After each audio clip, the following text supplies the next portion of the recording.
Judy Woodruff. But first, President Trump in Congress may be away from Washington, but there is still plenty of politics to consider.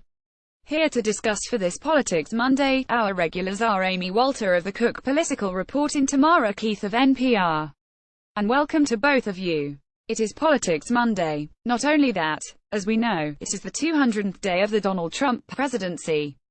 The president today tweeting up a storm while HES on vacation in New Jersey about the senator from Connecticut, Democratic Senator Richard Blumenthal, who did, when he ran for office, later admitted he was misleading about having served in Vietnam.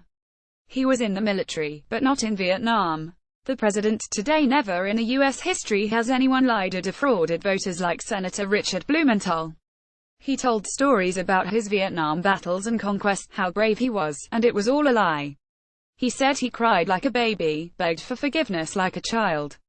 Now he judges collusion, all this because Blumenthal said something about the Russia investigation. How do we read this? Tamara Keith, National Public Radio. Yes. And just to be clear, this is a working vacation that the president is on.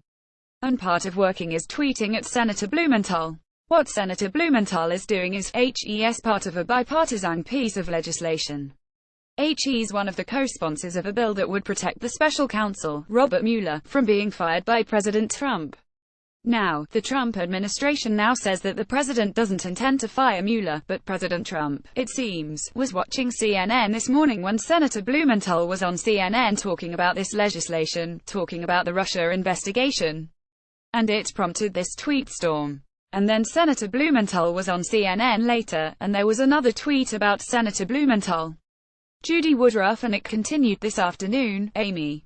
He said that he should take a nice long vacation in Vietnam, where he lied about his service, so he can at least say he was there.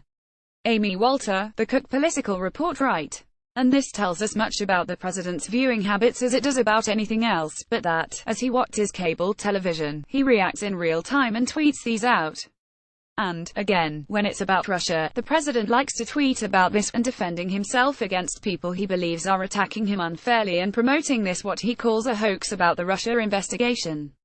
But it just goes to show that his Twitter account, as we have discussed many times, instead of being used as a vehicle to push a positive message, which he tried to do a couple of times, to be fair, this weekend about the economy and about what the administration is doing, it also gets overshadowed by these personal attacks on other individuals. Tamara Keith. Yes, President Trump loves a good feud. And this is not the first time HES gone after Senator Blumenthal on Twitter. Judy Woodruff. And if it hadn't been for the Blumenthal tweets, we might have first spoken, Amy, about the other tweets this weekend about how strong his political base is. He said it's far stronger, bigger and stronger than ever before. He said, look at the rallies in Pennsylvania, Iowa, Ohio. He says the late polls that have been lately are phony, they're fake. But there have been a couple of polls lately showing that among white voters, his support is slipping just a little. Amy Walter. The president is probably responding to the fact that poll after poll, including polls that have in the past shown the president doing well, are all showing him at historic lows for his presidency, right, around day 200. As you said, HES, somewhere around 37%, 38% as an average. That is not a good place to be as president. Now, he is right that Republican voters haven't abandoned him.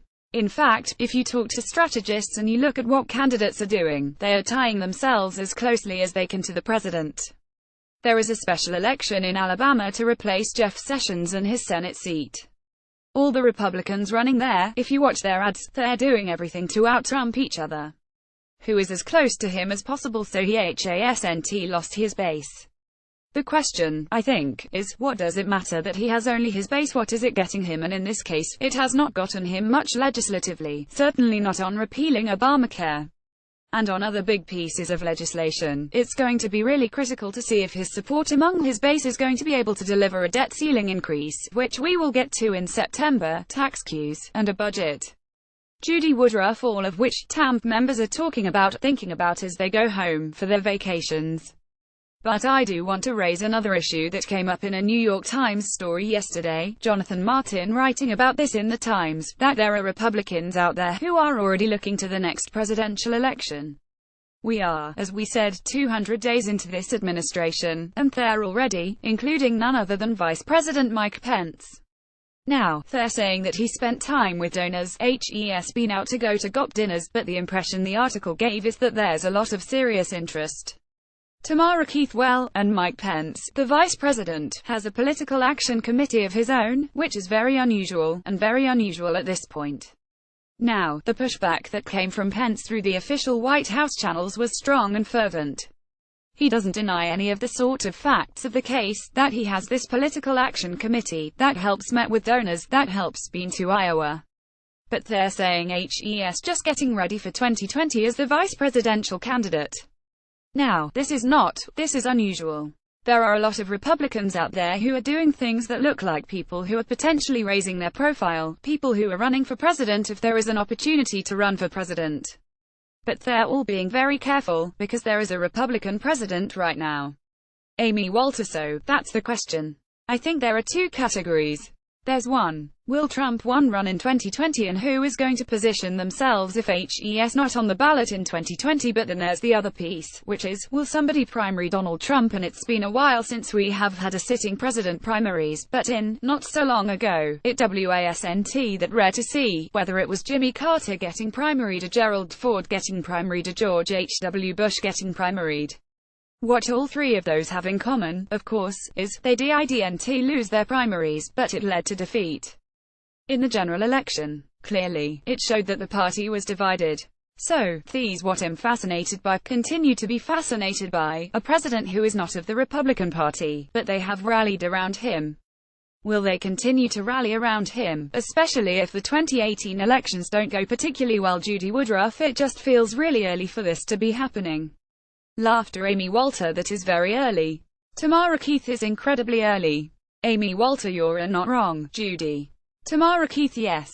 But, also, you have a president, and we have talked about this before, who talks about the Republican Party, calling them they, which doesn't necessarily breed closeness.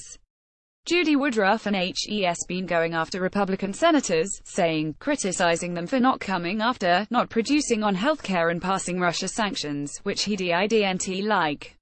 Amy Walter. Right. And that's something we haven't seen before either. We see members of a party trying to distance themselves from an unpopular president of their own party.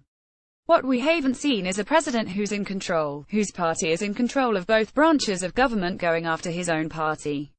Remember, they need to run for re-election in 2018. If the president is attacking them, and they're getting hammered for not doing certain things, that's a tough place to be. Judy Woodruff. Amy Walter. Tamara Keith. Thank you both. Tamara Keith. You're welcome. Amy Walter. Thanks, Judy.